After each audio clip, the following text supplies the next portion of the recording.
நான் சாயா தமிழச்சி. வாங்க நம்ம வீடியோக்குள்ள போகலாம்.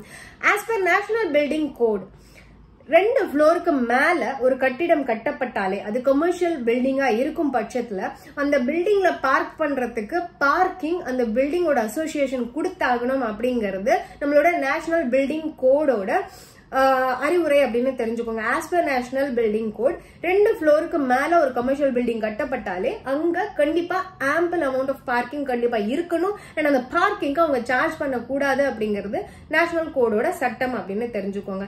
பட் இந்த மாதிரி ஒரு விஷயம் இருந்தும் எல்லா மால்ஸ்லயுமே அவங்க வந்து பார்க்கிங் கலெக்ட் பண்ணிட்டு தான் இருக்காங்க.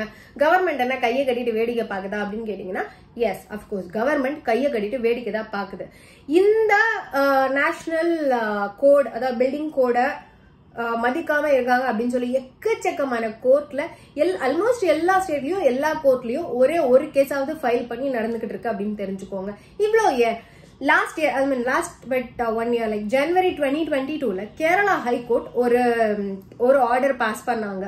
இதே மாதிரி ஒரு மால்ல வந்து பார்க்கிங் ஃபீ நிறைய இருந்துச்சு அண்ட் அதை எதிர்த்து ஒரு ஆக்டிவிஸ்ட் கேஸ் போட்டப்ப இது வந்து நியாயமா அப்படின்ற மாதிரி ஒரு கேஸ் போட்டப்ப அதுக்கு கேரளா ஹைகோர்ட் கொடுத்த ஆர்டர் என்ன அப்படின்னு பாத்தீங்கன்னா, மால்ஸ்லயோ தியேட்டர்ஸ்லயோ தியேட்டர்ஸ் பத்தியில மால்ஸ்ல கமர்ஷியல் மால்ஸ்ல வந்து கண்டிப்பா பார்க்கிங் ஃபீ வாங்கறதுக்கு அவங்களுக்கு எந்த விதமான ரைட்ஸும் கிடையாது அப்படின்னு சொல்லி கேரளா ஹைகோர்ட் ஒரு ஆர்டர் கொடுத்திருக்காங்க. அதுக்கப்புறமா அவங்க அப்பீல் போயிருக்காங்க. So yes still Kerala high court அப்படி ஒரு ஆர்டர் கொடுத்திருக்காங்க அப்படிங்கறத தெரிஞ்சுக்கோங்க. And as per Tamil Nadu government என்ன நடந்துட்டு இருக்கு அப்படின்னு பாத்தீங்கன்னா, தமிழ்நாடு கவர்மெண்ட் வந்து இந்த பார்க்கிங் ரெகுலரைசேஷன் கொண்டு வரணும் அப்படிங்கிறதுக்காக 2017ல ஒரு ஜியோ பாஸ் பண்றாங்க. இந்த ஜியோல என்ன சொல்றாங்க அப்படின்னு பாத்தீங்கன்னா, பார்க்கிங் சார்ஜ் கார்ஸ்க்கு 20 rupees அண்ட் பைக்ஸ்க்கு 10 rupees கார்பரேஷன்ல அதாவது சிட்டிக்குள்ள and 15 rupees காருக்கு 7 rupees பைக்ஸ்க்கு எங்கன்னா முனிசிபாலிட்டிஸ் ஜூரிஸ்டிக்ஷன்ல 5 rupees காருக்கு 3 rupees பைக்ஸ்க்கு இது டவுன் பஞ்சாயத்துல.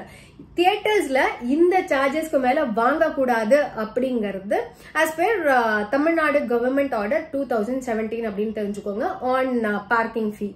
இந்த ஆர்டர் பேஸ் பண்ணி தான் மால்ஸ்ல வாங்குறாங்களா இல்லையே ஜாஸ்தி வாங்குறாங்க அப்படின்னு கேட்டீங்கன்னா, இந்த ஆர்டர் மால்ஸ்க்கு அப்ளிகபிள் இல்ல அப்படிங்கிறது அந்த ஆர்டர்லயே சொல்லிட்டாங்க. மால்ஸ்ல இருக்கிற தியேட்டர்ஸ் இல்லாம மத்த தியேட்டர்ஸ் எல்லாத்துலயுமே இவ்வளவுதான் சார்ஜஸ் வாங்கணும். இதுக்கு மேல சார்ஜஸ் வாங்கினாங்க அப்படின்னா நம்ம கண்டிப்பா அவங்களை கேள்வி கேட்க முடியும் அப்படின்னு தெரிஞ்சுக்கோங்க. ஓகே, இதுதான் ஃபைனலா அப்படின்னு கேட்டீங்கன்னா கண்டிப்பா மெட்ராஸ் ஹைகோர்ட்ல ஒரு கேஸ் போடுறாங்க. ஏன் மால்ஸ் வந்து இந்த ஆர்டர் கீழே கொண்டு வரல, இந்த ரெகுலரைசேஷனுக்கு கீழே கொண்டு வரல, ஏன் தமிழ்நாடு கவர்மெண்ட் இதுக்கு ஆக்ஷன் எடுக்கல அப்படிங்கிற மாதிரி ஒரு கேஸ் போடப்பட்டு அதுக்கு ஹைகோர்ட் ஆர்டர் அதாவது மெட்ராஸ் ஹைகோர்ட் என்ன ஆர்டர் கொடுத்திருக்கு அப்படின்னு பாத்தீங்கன்னா, இந்த ஜியோ சொன்ன இல்லைங்களா தமிழ்நாடு கவர்மெண்டோட ஜியோ அதை குவாஷ் பண்ணிருக்காங்க. குவாஷ் பண்ணிட்டு தமிழ்நாடு கவர்மெண்ட் கம்ப்ளீட் அதாவது மால்ஸ் தியேட்டர்ஸ் எல்லாத்துக்குமே சேர்த்து ஒரு ரெகுலரைசேஷன் கொண்டு வரணும். அண்ட் அந்த ரெகுலரைசேஷன் பேஸ் பண்ணி தான் பார்க்கிங் சார்ஜஸ் கலெக்ட் பண்ணப்படணும். மால்ஸா இருக்கட்டும் தியேட்டர்ஸா இருக்கட்டும் இது எல்லாத்துலயுமே அப்படிங்கிற மாதிரி ஒரு ஆர்டர் கொடுத்திருக்காங்க. இது நடந்த ஒரு 2 வருஷம் ஆயிடுச்சு. பட் இன்னைக்கு வரைக்கும் தமிழ்நாடு கவர்மெண்ட் அதை ஒண்ணுமே பண்ணல அப்படிங்கறத தெரிஞ்சுக்கோங்க. ஹைகோர்ட் இந்த மாதிரி ஒரு ஆர்டர் கொடுத்தும் தமிழ்நாட்டு கவர்மெண்ட் இதுக்கு அப்புறமாவும் எந்த ஆக்ஷனும் எடுக்காம இருக்கிறது கண்டிப்பா கவர்மெண்டோட தப்பு தான். அதனாலதான் நான் சொன்னேன் கவர்மெண்ட் வந்து கை கட்டி வேடிக்கை பார்க்கதான்னு கேட்டா, எஸ் கவர்மெண்ட் கையை கட்டி வேடிக்கை பார்க்கதான் செய்யுது. சென்ட்ரல் கவர்மெண்ட்ல இருந்து எந்த விதமான ரெகுலரைசேஷனும் இப்ப வரைக்கும் போடப்படல. ஸ்டேட் கவர்மெண்ட்ல இருந்தும் எந்த ஒரு ரெகுலரைசேஷனும் இப்ப வரைக்கும் போடப்படல மால்ஸ்ல இருக்கிற தியேட்டர்ஸ்க்கோ இல்ல மால்ஸ்க்கோ அப்படிங்கறத தெரிஞ்சுக்கோங்க. பட் எனிவேஸ் தமிழ்நாட்டை பொறுத்த வரைக்கும் அட்லீஸ்ட் தியேட்டர்ஸ்க்காவது ரெகுலரைசேஷன் கொடுத்திருந்தாங்க அப்படிங்கறத தெரிஞ்சுக்கோங்க.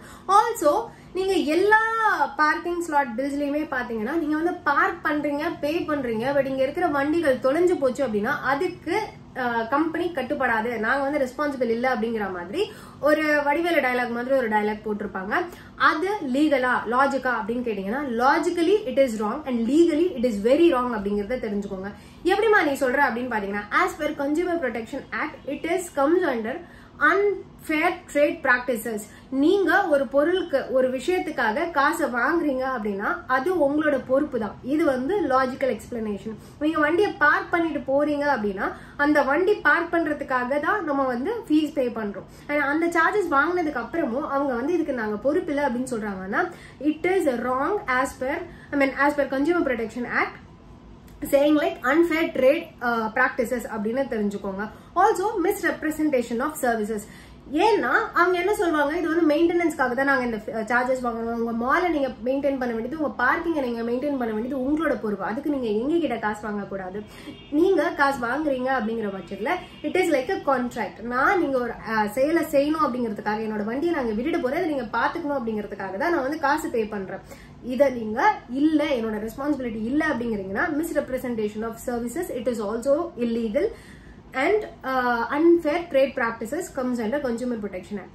Also, ஒரு கான்ட்ராக்ட் இங்க பைண்ட் ஆகுது. அதாவது நான் உங்களுக்கு காசு கொடுக்குறேன், நீங்க என் வண்டியை பாத்துக்கணும் அப்படிங்கிறதுக்காக, என் வண்டியை நாங்க பார்க் பண்றேன் அப்படிங்கிறதுக்காக. It is a contract. So நீங்க அதை வயலேட் பண்றீங்க, என்னோட வண்டி காணாம போச்சுன்னா அது நீங்க ரெஸ்பான்சிபிள் இல்ல அப்படின்னு சொல்லி. அதனால இந்த டேர்ம் வந்து அவங்க போடுறது இட் இஸ் இல்லீகல் அப்படிங்கறத தெரிஞ்சுக்கோங்க. ஓகே, சோ இந்த வீடியோல நம்ம என்ன பாத்திருக்கோம் அப்படின்னு பாத்தீங்கன்னா, தமிழ்நாடு கவர்மெண்ட் ரெகுலரைசேஷன் வச்சிருக்காங்களா இல்லையா, மால்ஸ்ல இவ்வளவு பார்க்கிங் ஃபீ வாங்கலாமா வாங்க கூடாதா, அண்ட் மெட்ராஸ் ஹைகோர்ட்டோட ஸ்டாண்ட்ஸ் என்ன, அண்ட் வேரியஸ் ஸ்டேட்ஸ்ல இதுக்கான கேசஸ் போய்கிட்டு இருக்கு அப்படிங்கிறது தான். இந்த வீடியோ உங்களோட ஃப்ரெண்ட்ஸ் ஃபேமிலிஸ்க்கு நீங்க வந்து ஷேர் பண்ணுங்க. இந்த வீடியோ பார்த்துட்டு யாராவது ஒருத்தர் பயனடைறாங்கனாலும் அதை விட சந்தோஷமான விஷயம் நம்மளுக்கு வேற எதுவுமே இருக்க முடியாது. Have a great day amigos. வாழ்க தமிழ், வளர்க பாரதம். சாயா தமிழ்ச்சி.